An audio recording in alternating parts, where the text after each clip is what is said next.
Now it's a little tricky because you have to be very careful, the actress said. Jennifer Aniston recently opened up about how comedy has changed in the decades since Friends aired. While promoting her upcoming film Murder Mystery 2, Aniston explained that comedy is more complicated today than it used to be. Now it's a little tricky because you have to be very careful, which makes it really hard for comedians. Because the beauty of comedy is that we make fun of ourselves, make fun of life, she told App. In the past, she continued, you could joke about a bigot and have a laugh. That was hysterical. And it was about educating people on how ridiculous people were. And now we're not allowed to do that.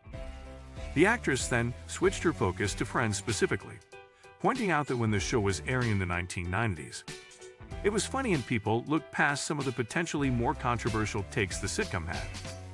There's a whole generation of people, kids, who are now going back to episodes of Friends and find them offensive. She said, there were things that were never intentional and others, well, we should have thought it through, but I don't think there was a sensitivity like there is now. Aniston also told the news agency it was a tragedy that the sensitivity surrounding comedy may be why there are fewer comedies in recent years than there used to be. Everybody needs funny, the Rachel Green actress said. The world needs humor. We can't take ourselves too seriously, especially in the United States. Everyone is far too divided. In recent years, Friends has received some pushback for starring 6 white actors and minimal actors of color, most of them only making guest appearances, like Gabrielle Union, Mark Consuelos, Craig Robinson, and Lauren Tom, as well as Aisha Tyler, who had a recurring role in the late seasons.